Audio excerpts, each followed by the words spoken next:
Asyhadu an la ilaha illallah wa asyhadu anna Muhammadar Rasulullah. Rabbi shrah li sadri wa yassir li amri wahlul 'uqdatam min lisani yafqahu qawli. Ibu-ibu yang dirahmati Allah,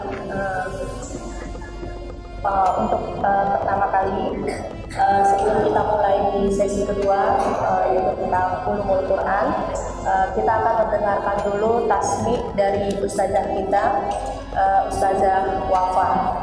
Sebelumnya saya akan memperkenalkan dulu biodata dari ustazah kita, ya.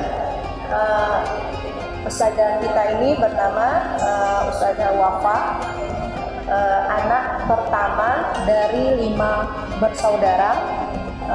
Orang tuanya bernama Bapak Arifudin, ibunya bernama Umi Zahro.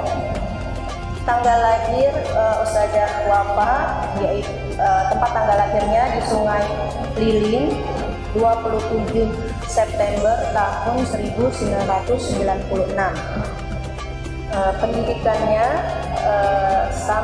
SMP dan SMA dihabiskan di Pondok Pesantren Al-Uswah. Kemudian melanjutkan studi S1 di Universitas Al-Azhar Kairo, lulus tahun 2021. Jadi masih fresh ya, baru.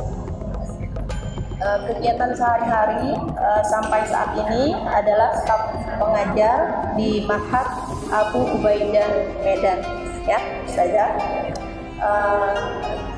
Baiklah, saat ini kita akan mendengarkan tasmi' setengah juz dari Ustazah Wafa. Kepada Ustazah, waktu dan tempat kami persilakan. Bismillahirrahmanirrahim.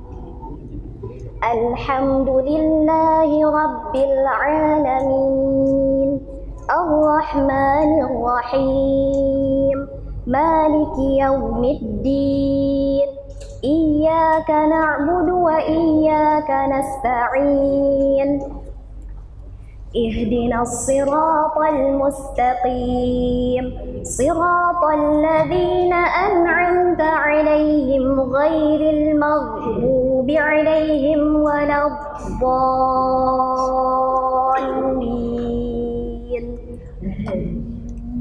Bismillahirrahmanirrahim. Alif Lam Mim.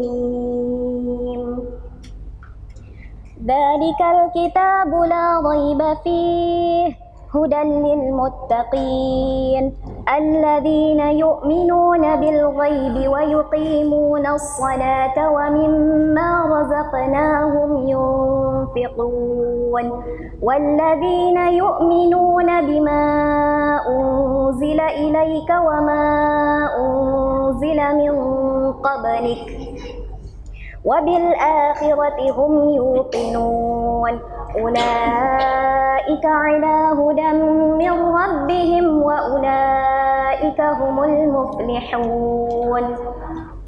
Innal ladzina kafaru sawa'un 'alaihim a'anzartahum am lam tunzirhum la yu'minun. Khatamallahu 'ala qulubihim wa 'ala sam'ihim wa 'ala absarihim ghishawah wa lahum 'adzabun 'adzim. Wa minan nasi man yaqulu amanna billahi wa bil yawmil akhir wa ma hum bimu'minin yukhadi'una Allah wal ladzina amanu wa ma yakhda'una illa anfusahum wa ma yash'urun. في قلوبهم مرض فزادهم الله مرضا ولهم عذاب أليم بما كانوا يكذبون. وإذا قيل لهم لا تفسدوا في الأرض قالوا إنما نحن مصلحون ألا إنهم هم المفسدون ولكن لا يشعرون. وإذا قيل لهم آمنوا كما آمن الناس قالوا أنؤمن كما آمن السفهاء ألا إنهم هم السفهاء لا يعلمون وإذا لقوا الذين آمنوا قالوا آمنا وإذا خلوا إلى شياطينهم قالوا إنا معكم إنما نحن مستهزئون الله يستهزئ بهم ويمدهم في طغيانهم يعمهون أولئك الذين اشتروا الضلالة بالهدى فما ربحت تجارتهم وما كانوا مهتدين مثلهم كمثل الذي استوقد نارا فلما أضاءت ما حوله ذهب الله بنورهم وتركهم في ظلمات لا يبصرون صم بكم عمي فهم لا يرجعون أو كصيب من السماء فيه ظلمات ورعد وبرق يجعلون أصابعهم في آذانهم من الصواعق حذر الموت والله محيط بالكافرين يكاد البرق يخطف أبصارهم كلما أضاء لهم مشوا فيه وإذا أظلم عليهم قاموا ولو شاء الله لذهب بسمعهم وأبصارهم إن الله على كل شيء قدير يا أيها الناس اعبدوا ربكم الذي خلقكم والذين من قبلكم لعلكم تتقون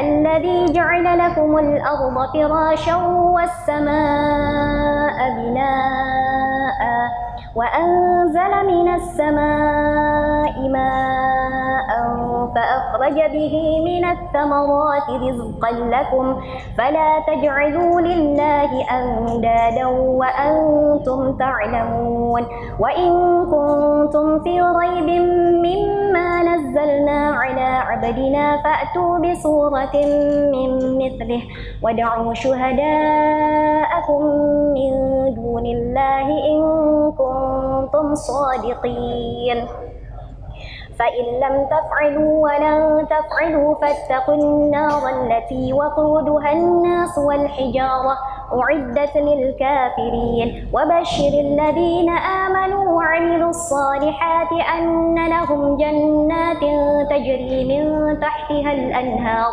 كلما رزقوا منها من ثمرة رزقا قالوا هذا الذي رزقنا من قبل وأتوا به متشابها ولهم فيها أزواج مطهرة وهم فيها خالدون إن الله لا يستحيي أن يضرب مثلا ما بعوضة فما فوقها فأما الذين آمنوا فيعلمون أنه الحق من ربهم وأما الذين كفروا فيقولون ماذا أراد الله بهذا مثلا يضل به كثيرا ويهدي به كثيرا وما يضل به إلا الفاسقين الذين ينقضون عهد الله من بعد ميثاقه ويقطعون ما أمر الله به أن يوصل ويفسدون في الأرض أولئك هم الخاسرون كيف تكفرون بالله وكنتم أمواتا فأحياكم ثم يميتكم ثم يحييكم ثم إليه ترجعون هو الذي خلق لكم ما في الأرض جميعا ثم استوى إلى السماء فسواهن 7 سماوات وهو بكل شيء عليم وإذ قال ربك للملائكة إني جاعل في الأرض خليفة قالوا أتجعل فيها من يفسد فيها ويسفك الدماء ونحن نسبح بحمدك ونقدس لك قال إني أعلم ما لا تعلمون وعلم آدم الأسماء كلها ثم عرضهم على الملائكة فقال أنبئوني بأسماء هؤلاء إن كنتم صادقين قالوا سبحانك لا علم لنا إلا ما علمتنا إنك أنت العليم الحكيم قال يا آدم أنبئهم بأسمائهم فلما أنبأهم بأسمائهم قال ألم أقل لكم إني أعلم غيب السماوات والأرض وأعلم ما تبدون وما كنتم تكتمون وإذ قال موسى لقومه وإذ قلنا ادخلوا هذه وإذ قلنا للملائكة اسجدوا لآدم فسجدوا إلا إبليس أبى واستكبر وكان من الكافرين وقلنا يا آدم اسكن أنت وزوجك الجنة وكلا منها رغدا حيث شئتما ولا تقربا هذه الشجرة فتكونا من الظالمين فأزلهما الشيطان عنها فأخرجهما مما كانا فيه وقلنا اهبطوا بعضكم لبعض عدو ولكم في الأرض مستقر ومتاع إلى حين فتلقى آدم من ربه كلمات فتاب عليه إنه هو التواب الرحيم قلنا اهبطوا منها جميعا فإما يأتينكم مني هدى فمن تبع هداي فلا خوف عليهم ولا هم يحزنون والذين كفروا وكذبوا بآياتنا أولئك أصحاب النار هم فيها خالدون يا بني إسرائيل اذكروا نعمتي التي أنعمت عليكم وأوفوا بعهدي أوف بعهدكم وإياي فارهبون وآمنوا بما أنزلت مصدقا لما معكم ولا تكونوا أول كافر به ولا تشتروا بآياتي ثمنا قليلا وإياي فاتقون ولا تلبسوا الحق بالباطل وتكتموا الحق وأنتم تعلمون وأقيموا الصلاة وآتوا الزكاة واركعوا مع الراكعين أتأمرون الناس بالبر وتنسون أنفسكم وأنتم تتلون الكتاب أفلا تعقلون واستعينوا بالصبر والصلاة وإنها لكبيرة إلا على الخاشعين الذين يظنون أنهم ملاقو ربهم وأنهم إليه راجعون يا بني إسرائيل اذكروا نعمتي التي أنعمت عليكم وأني فضلتكم على العالمين واتقوا يوما لا تجزي نفس عن نفس شيئا ولا يقبل منها شفاعة ولا يؤخذ منها عدل ولا هم ينصرون وإذ نجيناكم من آل فرعون يسومونكم سوء العذاب يذبحون أبناءكم ويستحيون نساءكم وفي ذلكم بلاء من ربكم عظيم وإذ فرقنا بكم البحر فأنجيناكم وأغرقنا آل فرعون وأنتم تنظرون وإذ واعدنا موسى 40 ليلة ثم اتخذتم العجل من بعده وأنتم ظالمون ثم عفونا عنكم من بعد ذلك لعلكم تشكرون وإذ آتينا موسى الكتاب والفرقان لعلكم تهتدون وإذ قال موسى لقومه يا قوم إنكم ظلمتم أنفسكم باتخاذكم العجل فتوبوا إلى بارئكم فاقتلوا أنفسكم ذلكم خير لكم عند بارئكم فتاب عليكم إنه هو التواب الرحيم وإذ قلتم يا موسى لن نؤمن لك حتى نرى الله جهرة فأخذتكم الصاعقة وأنتم تنظرون ثم بعثناكم من بعد موتكم لعلكم تشكرون وظللنا عليكم الغمام وأنزلنا عليكم المن والسلوى كلوا من طيبات ما رزقناكم وما ظلمونا ولكن كانوا أنفسهم يظلمون وإذ قلنا ادخلوا هذه القرية فكلوا منها حيث شئتم رغدا وادخلوا الباب سجدا وقولوا حطة نغفر لكم خطاياكم وسنزيد المحسنين فبدل الذين ظلموا قولا غير الذي قيل لهم فأنزلنا على الذين ظلموا رجزا من السماء بما كانوا يفسقون وإذ استسقى موسى لقومه فقلنا اضرب بعصاك الحجر فانفجرت منه 12 عينا قد علم كل أناس مشربهم كلوا واشربوا من رزق الله ولا تعثوا في الأرض مفسدين وإذ قلتم يا موسى لن نصبر على طعام واحد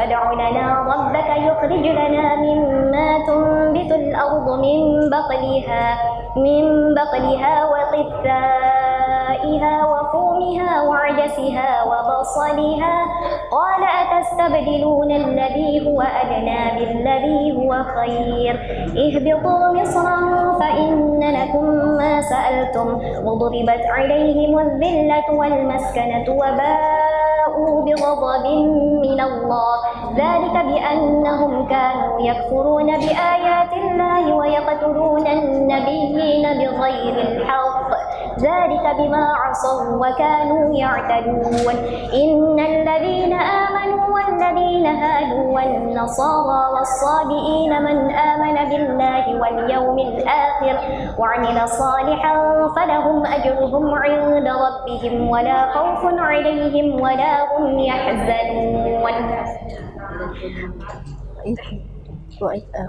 وإذ أخذنا ميثاقكم ورفعنا فوقكم الطور خذوا ما آتيناكم بقوة واذكروا ما فيه لعلكم تتقون ثم توليتم من بعد ذلك فلولا فضل الله عليكم ورحمته لكنتم من الخاسرين ولقد علمتم الذين اعتدوا منكم في السبت فقلنا لهم كونوا قردة خاسئين فجعلناها نكالا لما بين يديها وما خلفها وموعظة للمتقين وإذ قال موسى لقومه إن الله يأمركم أن تذبحوا بقرة قالوا أتتخذنا هزوا قال أعوذ بالله أن أكون من الجاهلين قالوا ادع لنا ربك يبين لنا ما هي قال إنه يقول إنها بقرة لا فارض ولا بكر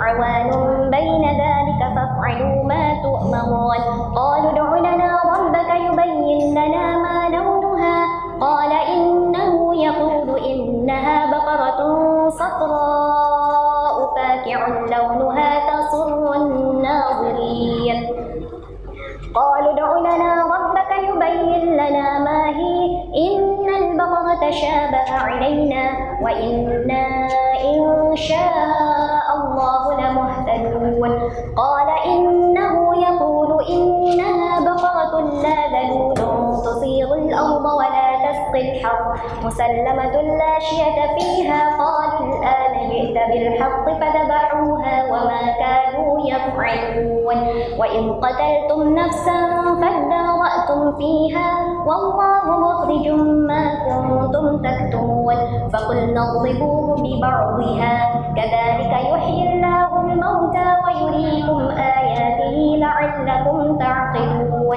ثم قست قلوبكم من بعد ذلك فهي كالحجارة أو أشد قسوة وإن من الحجارة لما يتفجر منه الأنهار وإن منها لما يشقق فيخرج منه الماء وإن منها لما يهبط من خشية الله وما الله بغافل عما تعملون أفتطمعون أن يؤمنوا لكم وقد كان فريق منهم يسمعون كلام الله ثم يحرفونه من بعد ما عقلوه وهم يعلمون وإذا لقوا الذين آمنوا قالوا آمنا وإذا خلا بعضهم إلى بعض قالوا أتحدثونهم بما فتح الله عليكم ليحاجوكم به عند ربكم أفلا تعقلون صدق الله العظيم.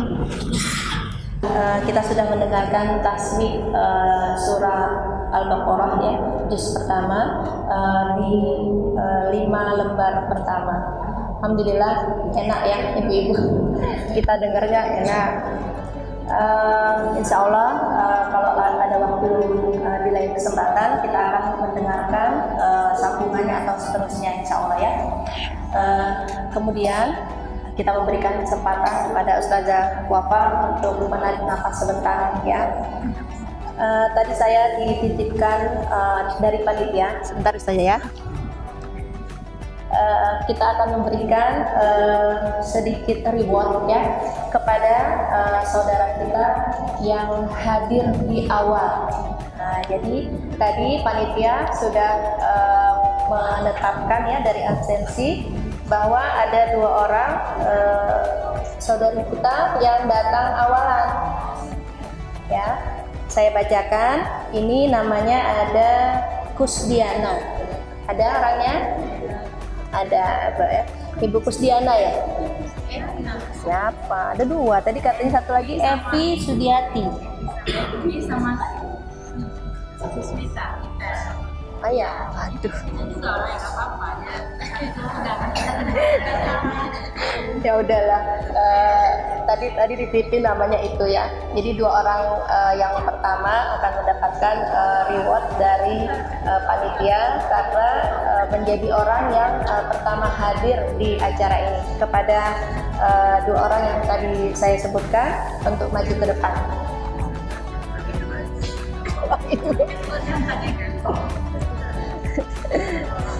Kepada ibu panitia lah ya, ketua panitia kita bisa masih ada. Oh ya. Kepada ketua PJ acara Ibu Umi Kalsum bisa memberikan bingkisan kecil kita kepada saudari kita yang datang di awal. Udah rumahnya jauh, Masya Allah.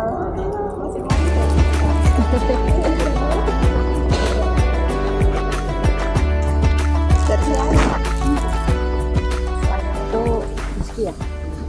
Mana? Bukan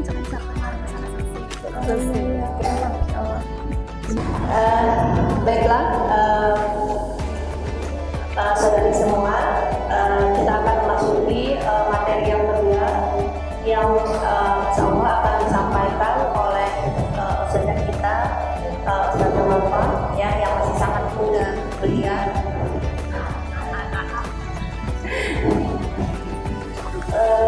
Materi yang kedua ini akan mengupas tentang ulumul Quran. Sudah ditentukan semuanya, insya Allah ya. Panitia juga akan memberikan dukungan insya Allah untuk kedepannya lagi. Kepada Ustazah Wafa, waktu dan tempat kami persilakan. A'udzu billahi minasyaitonir rajim. Bismillahirrahmanirrahim. Alhamdulillahi rabbil alamin wan nabiyil karim Muhammadin wa ala alihi at-tayyibin at-tahirin wa ashabihi al-hullil mayamin wa man tabi'ahum bi ihsanin ila yaumiddin, amma ba'd. Bismillahirrahmanirrahim. Assalamualaikum warahmatullahi wabarakatuh. Waalaikumsalam warahmatullahi wabarakatuh. Alhamdulillahirabbil alamin. Puja dan puji syukur kita haturkan kepada Allah, kita panjatkan kepada Allah Subhanahu wa taala, yang mana sampai saat ini kita masih diberikan kesempatan, masih diberikan waktu, masih diberikan kesehatan, sehingga kita mampu untuk melangkahkan kaki mengikuti kajian ini atau acara apa nih Bu?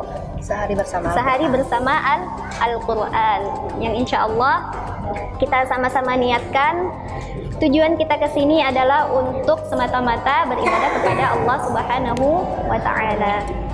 Kemudian salawat berserta salam tak lupa pula kita haturkan kepada Rasulullah Muhammad sallallahu alaihi wasallam, yang mana berkat beliaulah Al-Quran bisa sampai ada di depan kita sampai saat ini, karena Rasulullah sallallahu alaihi wasallam lah yang menyampaikan atau Allah turunkan Al-Quran itu kepada Rasulullah sallallahu alaihi wasallam, yang kemudian beliau sampaikan kepada sahabat, yang kemudian sahabat sampaikan kepada tabi'in, dan kemudian tabi'in sampaikan kepada tabi'in, hingga sampailah Al-Quran yang ada di tangan kita atau di depan kita pada saat ini. Baiklah, thayyib ibu-ibu sekalian, ada bapak-bapak juga. Insya Allah pada kesempatan kali ini kita akan membahas tentang ulumul Quran. Sebelumnya saya mau sampaikan sesuatu. Ini adalah jam terbang pertama saya. Jadi sebelumnya saya belum pernah menyampaikan seperti ini. Jadi ya, jika ada kesalahan di sana sini saya mohon untuk dimaklumi, atau di sini juga saya masih belajar. Jadi insya Allah saya di sini bermurojaah dengan apa yang sudah saya pelajari sebelumnya, dan ibu-ibu juga insya Allah kalau ada yang tahu berarti murojaah, kalau ada yang ilmu baru berarti kita sama-sama belajar. Bismillahirrahmanirrahim. Sebelumnya saya mau tanya, apa itu ulumul Quran? Ada yang pernah dengar ibu? Ada yang pernah tahu apa itu ulumul Quran? Ada yang tahu? Saya bertanya. Oh ya, sebelumnya sudah ada ini ya, slide ya Bu ya, udah di-share di grup. Saya sudah buat slide.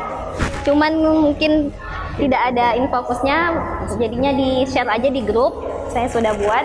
Insya Allah di situ ringkasan mengenai ulumul Quran. Jadi, ibu-ibu sekalian, apa itu ulumul Quran? Ulumul Quran itu berasal dari bahasa apa? Arab. Bahasa Arab. Secara bahasa, pengertian ulumul Quran itu diambil dari dua kata, yakni al-ulum dan al-Quran. Ulumul Quran, al-ulum dan al-Quran. Kemudian apa itu artinya ulum? Jadi ulum itu adalah bentuk jamak atau bentuk jamak dari kata al-ilmu. Apa itu arti al-ilmu, Bu? Ilmu. Jadi ulumun itu adalah bentuk jamak dari kata ilmun, yang artinya ilmu. Jadi kalau ulumun berarti apa? Ilmu atau ilmu yang banyak. Jadi al-ilmu artinya adalah ilmu atau pengetahuan, atau bisa dikatakan juga sebagai ma'rifah, yaitu pengetahuan. Jadi ulumul Quran, ilmu-ilmu, dan Al-Quran, ilmu-ilmu yang bersangkut paut dengan Al-Quran, seperti itu. Jadi ketika kita menggabungkan al-ulum dan Al-Quran, maknanya apa? Ilmu-ilmu yang mengenai atau terkait dengan Al-Quran. Jadi yang mau kita bahas sekarang adalah ilmu-ilmu yang terkait dengan Al-Quran. Itulah dia yang dinamakan dengan ulumul Quran. Setelah kita mengetahui pengertian ulumul Quran secara bahasa, kemudian kita harus mengetahui apa itu pengertian ulumul Quran secara istilah atau secara definitif atau secara definisinya. Apa itu ulumul Quran? Yang sedang melihat slide bisa dibaca. Jadi para ulama telah merumuskan beberapa definisi ulumul Quran ini. Jadi ulama-ulama pada zaman dahulu, pada umat zaman klasik ataupun zaman modern seperti saat ini itu mempunyai definisi ulumul Quran yang berbeda-beda atau disebut sebagai ikhtilaf. Ikhtilaf apa Bu? Perbedaan. Jadi ulama itu mempunyai ikhtilaf di dalamnya mengenai definisi ulumul Quran. Yang pertama di sini ada ulama yang bernama Az-Zarqani. Beliau ini merupakan ulama dari zaman klasik atau zaman dahulu, sebelum zaman sekarang, sebelum zaman modern. Apa kata beliau? Menurut Az-Zarqani dalam kitabnya yang berjudul Manahilul Irfan fi Ulumil Quran, ulumul Quran adalah pembahasan-pembahasan yang berhubungan dengan Al-Quran, meliputi turunnya, kemudian urutan-urutannya, kemudian pengumpulannya, penulisannya, bacaannya, penafsirannya, kemukjizatannya, nasikh mansukhnya, dan penolakan hal-hal yang menimbulkan keraguan-raguan terhadap Al-Quran dan lain sebagainya. Jadi menurut beliau sama seperti di arti secara bahasa tadi. Menurut Az-Zarqani ini ulumul Quran adalah pembahasan-pembahasan yang berhubungan dengan Al-Quran. Jadi mulai dari kapan turunnya Al-Quran, kemudian bagaimana Al-Quran dibukukan, kemudian bagaimana cara membaca Al-Quran, kemudian apa-apa aja ayat yang dihapus dari Al-Quran yang sebelumnya ada kemudian dihapuskan ayatnya, kemudian tentang ilmu qiraat, kemudian tentang Makkiyah dan Madaniyah, semua itu berhubungan dengan Al-Quran. Berarti itu adalah ulumul Quran. Seperti itu. Itu menurut Syekh Az-Zarqani, yaitu ulama klasik. Nah, sekarang kita mau baca menurut Syekh Manna' Al-Qattan. Beliau ini merupakan ulama zaman modern, yaitu zaman-zaman sekarang ini. Apa kata beliau? Disebutkan beliau dalam kitabnya Mabahits fi Ulumil Quran. Ulumul Quran adalah ilmu yang mencakup pembahasan-pembahasan yang berhubungan dengan Al-Quran dari segi pengetahuan tentang sebab-sebab turunnya, pengumpulan Al-Quran dan urutan-urutannya, kemudian Makkiyah dan Madaniyah, nasikh dan mansukh, muhkam dan mutasyabih, serta hal-hal lain yang ada hubungannya dengan Al-Quran. Jika kita lihat pengertian Az-Zarqani dan pengertian dari Syekh Manna' Al-Qattan ini sedikit sama kan? Bahkan bisa kita bilang sama, karena memang itulah pembahasan yang ada di dalam ulumul Quran. Hanya saja ulumul Quran ini pembahasan di dalamnya atau maudhu yang ada di dalamnya seiring kemajuan zaman itu semakin banyak yang dibahas. Jadi kapan ilmu Al-Quran ini dibukukan seperti itu? Kapan dijadikan sebuah disiplin ilmu seperti itu? Jadi sebelum ada ulumul Quran berarti yang harus ada apa? Al-Qurannya, karena tanpa Al-Quran, ulumul Quran tidak ada. Karena inti dari ulumul Quran itu adalah Al-Quran seperti itu. Al-Quran itu adanya kapan Bu? Zaman Nabi Sallallahu Alaihi Wasallam. Allah turunkan kepada Nabi Muhammad Sallallahu Alaihi Wasallam di zamannya. Jadi pada saat zaman Nabi Sallallahu Alaihi Wasallam sebenarnya cikal bakal dari ulumul Quran itu sudah ada, tetapi belum dijadikan sebuah disiplin ilmu seperti saat ini. Tidak ada misalnya Nabi mendapatkan wahyu dari Allah melalui perantara malaikat Jibril. Misalnya malaikat Jibril menyampaikan wahyu kepada Nabi, kemudian Nabi bertugas untuk menyampaikan kepada para sahabat. Kemudian tidak ada namanya Nabi itu, wahai para sahabat, ayo kita kumpul di sini, saya baru mendapatkan wahyu, sekarang kita akan membahas tentang ulumul Quran, seperti itu. Tidak ada. Tapi cikal bakal dari ulumul Quran itu ada sejak zaman Nabi. Karena pada zaman Nabi itu Al-Quran ditulis, kemudian Al-Quran juga dikumpulkan pada zaman Khalifah siapa Bu?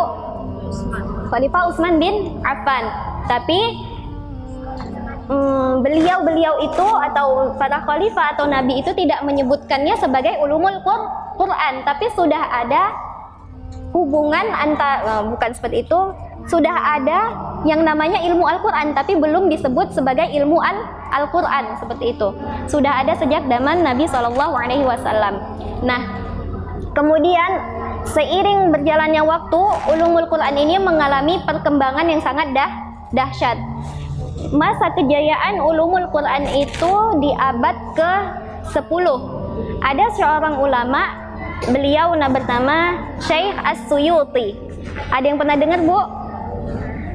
Jadi Syekh As-Suyuti ini beliau mengarang sebuah kitab dalam pembahasan ulumul Quran ini, dan di dalamnya ada 80 judul tentang ilmu Al-Quran.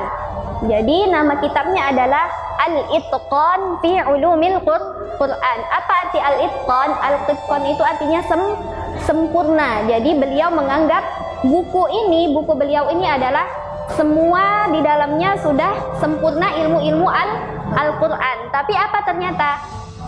Setelah beliau wafat dan zaman semakin berkembang, zaman semakin maju, zaman berjalan, ternyata ilmu Al-Quran itu tidak hanya sebatas 80 yang ada di buku beliau itu.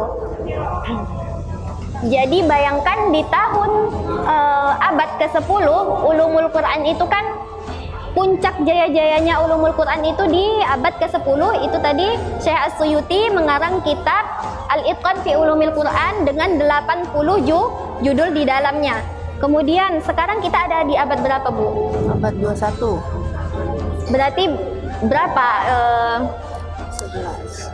berapa abad dari zaman Suyuti? 11 abad. Tahun Hijriahnya berapa kita? 1014. Berarti udah berapa tahun? Berapa abad? 4 abad. Semenjak zamannya Suyuti. Nah, pada zaman Suyuti ini ada 80 judul ulumul Quran. Harusnya zaman sekarang itu bisa jadi ulumul Quran itu semakin berkembang, semakin bertambah, harusnya bisa sampai 100 lebih judul, karena ulumul Quran itu mengalami perkembangan-perkembangan, pembahasan-pembahasannya semakin banyak yang dibahas oleh para ulama zaman sekarang, seperti itu. Kemudian kita balik lagi. Pengertian ulumul Quran berdasarkan definisi para ulama tersebut dapat ditarik sebuah kesimpulan bahwa ulumul Quran terdiri atas berbagai pembahasan ilmu-ilmu yang berkaitan erat dengan Al-Quran. Dengan begitu dapat dikatakan bahwa ulumul Quran ini mempunyai cakupan pembahasan yang sangat luas. Bahkan beberapa judul dari ulumul Quran yang pada awalnya, misalkan tafsir itu berkaitan dengan Al-Quran nggak? Berkaitan dengan Al-Quran. Mungkin pada zaman Suyuti atau sebelum Suyuti, tafsir itu masih masuk di dalam judul ilmu Al-Quran. Tapi ketika zaman semakin berkembang, tafsir ini memisahkan diri dari ilmu Al-Quran. Kenapa? Karena tafsir itu cakupannya sangat luas, seperti itu. Dia sudah berkembang, sudah lebih besar. Kemudian pembahasan di dalam tafsir itu kemudian banyak. Akhirnya tafsir ini memisahkan diri dari ilmu Al-Quran. Tapi walaupun dia memisahkan diri dari ilmu Al-Quran, tafsir ini kaitannya tetap erat dengan Al-Quran, karena tafsir itu sendiri adalah Al-Quran. Tetapi ilmu Al-Quran dan ilmu tafsir itu bisa berbeda. Tetapi keduanya sangat berkaitan erat, seperti itu. Jadi bisa dipahami ya, Bu, apa itu ulumul Quran? Paham, Bu? Jadi seperti itu. Apa aja contohnya ulumul Quran? Ada kapan turunnya Al-Quran, kemudian Makkiyah, surat Makkiyah, kemudian surat Madaniyah, kemudian sangat banyak. Jadi tidak hanya bisa dalam sekali pertemuan, seperti itu. Ya, Bu.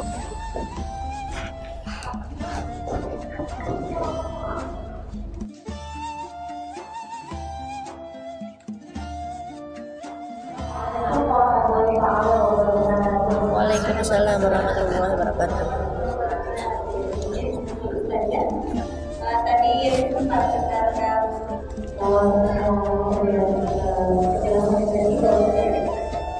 yang diambil Allah itu perkataan Allah bernilai ibadah. Membacanya bernilai ibadah. Ya, tadi juga diperjelas bahwasanya kecuali hadis. Seperti itu. Jadi yang cuma ingin sedikit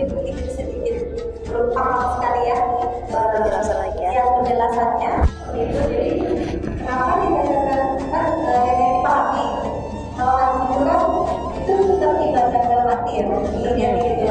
Karena itu kan kebaikan dari Allah SWT. Kenapa tidak dikatakan ibadah? Kecuali dengan membaca dari Ustaz dan sebenarnya. Bahwasanya itu hadis itu kalau sudah kita baca, kita amalkan itu menjadi ibadah juga, ya kan? Itu nggak usah diingat. Nah, jadi itu sangat jelas bahwa pencerahannya untuk belajar wakil ini ya, Masya Allah. Assalamualaikum warahmatullahi wabarakatuh.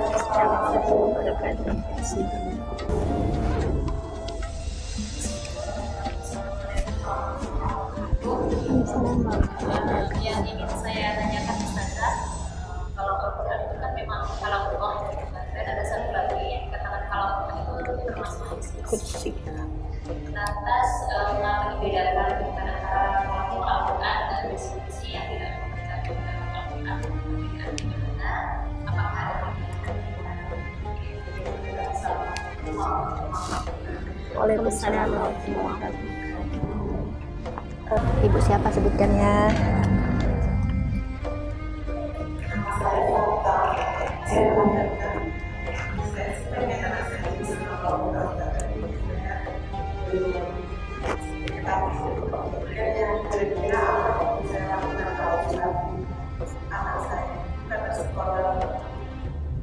Islam terlalu salah dia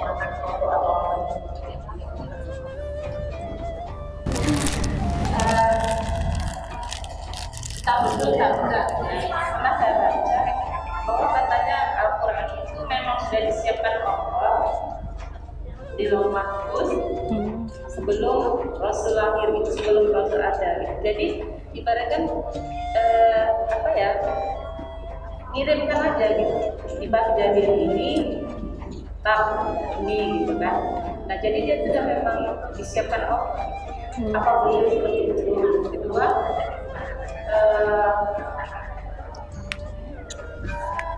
saya logika manusia gitu kan,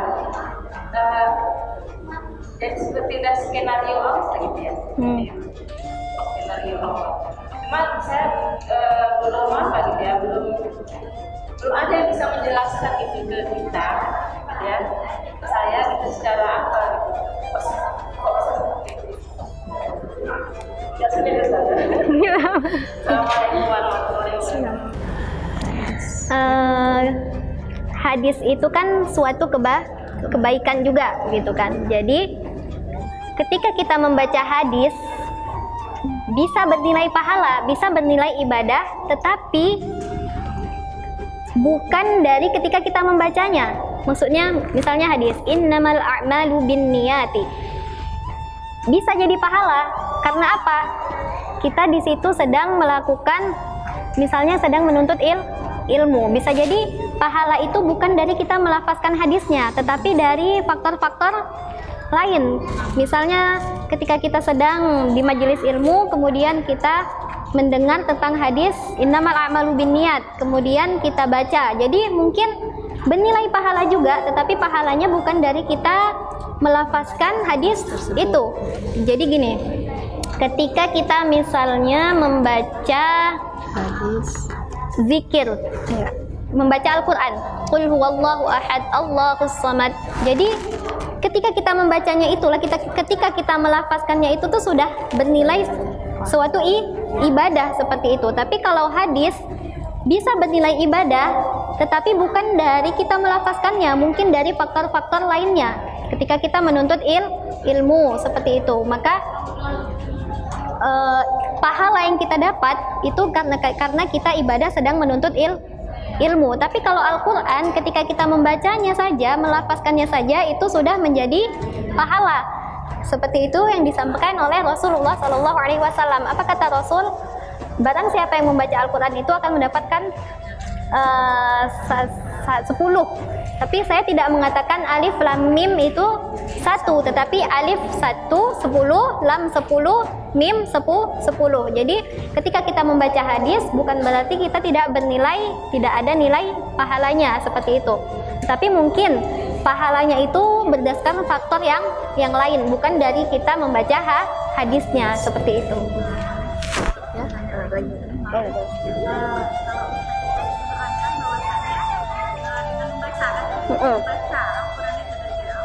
Ya, ya.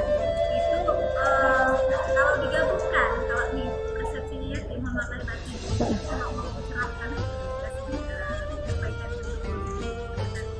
jadi kalau dengan hadis yang tadi innamal a'malu binniyat itu kan sudah merupakan Al-Quran juga syarat gitu. Kalau ini secara pribadi yang dipahami itu satu huruf kita tahu bahwasanya pahalanya bisa sebelum kebaikan gitu. Jadi kalau dengan innamal a'malu binniyat itu sudah terbentuk seperti alif lam mim. Itu bagaimana? Jadi tidak semua yang berbahasa Arab adalah Al-Quran.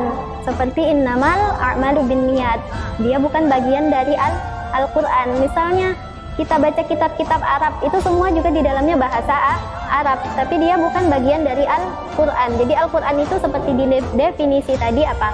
Yang diturunkan kepada Nabi Muhammad, kemudian diturunkan secara mutawatir seperti itu. Jadi semua yang ada di dalam Al-Quran itu mutawatir. Tetapi kalau hadis itu saya dapat dari guru saya bahwa hadis itu yang mutawatir itu mungkin hanya berapa persen saja, 2% atau 3%. Jadi selainnya itu hadis sahih atau hadis hasan seperti itu. Jadi mutawatir tadi apa di atas sahih seperti itu. Jadi bahkan hadis pun banyak hadis ahad itu, seperti sebutannya hadis ahad seperti itu. Jadi tidak mutawatir seperti itu. Jadi tidak semua yang berbahasa Arab atau berhuruf hijaiyah Arab itu adalah Al-Quran. Al-Quran itu ya hanya yang ada di sini saja seperti itu.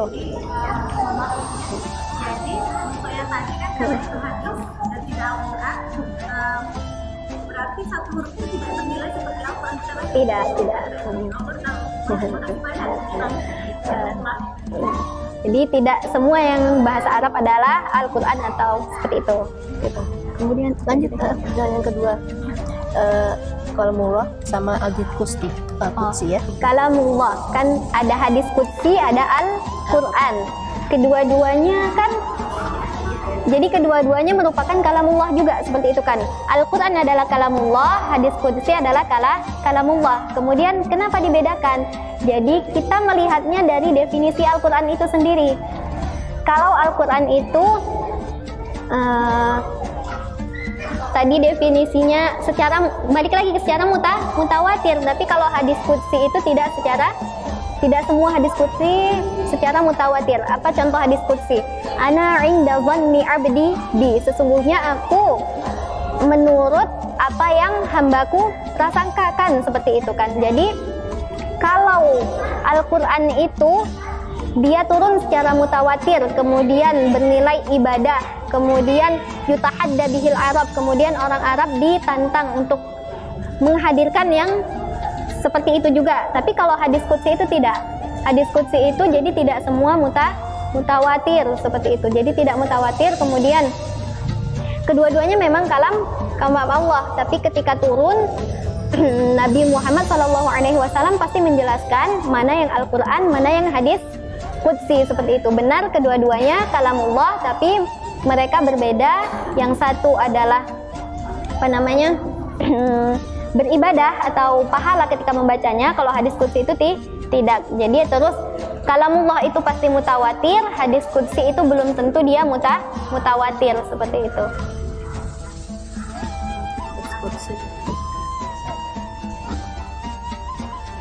Lanjut motivasi hafal Quran ya. Motivasi hafal Quran untuk anak gimana? Saya belum punya anak. Gimana ya? Ulang kan. Gimana Bu?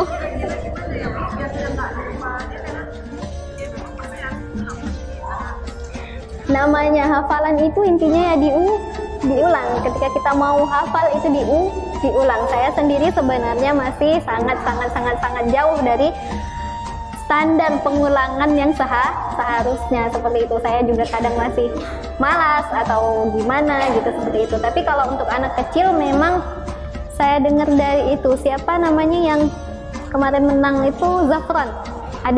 Dia menang ketika lomba MTQ dari Saudi seperti itu.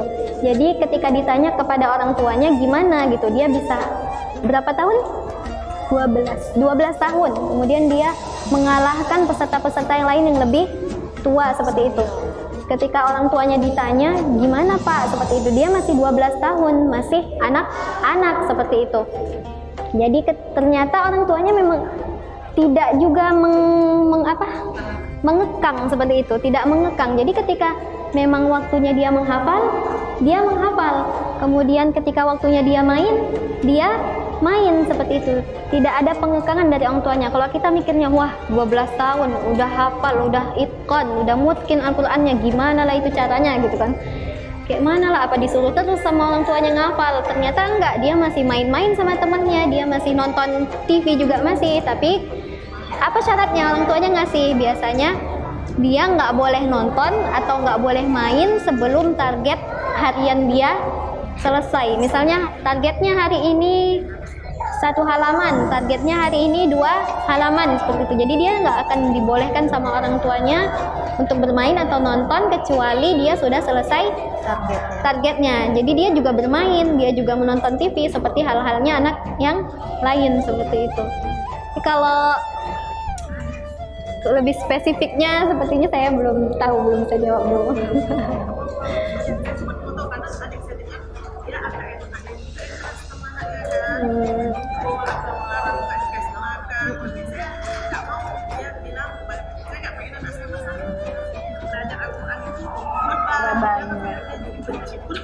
Jangan sampai dia menganggapnya sebagai beban, itu juga bahaya banget tuh ya. Kalau jadi beban dia malah nggak mau, dia malah menolak. Pelan-pelan saja seperti itu. Insya Allah. Amin. Dengan doa.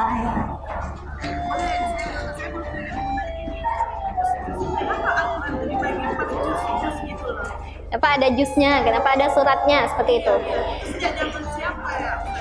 Ketika turun Al-Quran itu sudah seperti itu. Itu nanti ada pembahasannya ulumul Quran juga di bab tentang surat-surat dan juz Al-Quran. Jadi namanya tauqifi. Apa itu tauqifi? Ya seperti itulah turunnya dari Allah Subhanahu wa ta'ala. Jadi tidak ada yang bisa mengubah. Itu bukan dari Rasul, bukan dari sahabat, bukan dari orang-orang yang membukukan Al-Quran, tapi seperti itulah dari Allah Subhanahu wa ta'ala. Udah dari Allah. Dan ayat surat dalam Al-Quran juga seperti itu. Misalnya kok Al-Baqarah dari sini sampai sini, dan gimana Bu? Seperti sudah disiapkan Allah. Nah, kalau ini wallahu alam, ini belum sampai ilmu saya seperti itu.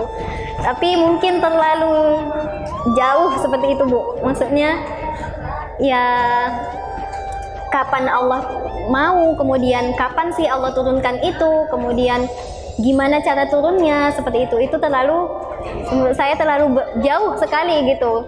Karena yang disampaikan oleh Rasul, yang dikasih tahu oleh Rasul ya hanya diturunkan oleh Allah ke Sama'ud dunia. Kemudian itu skenario Allah lah, atau itu bagaimana turunnya, atau bagaimana bentuknya seperti itu belum ada dibahas seperti itu.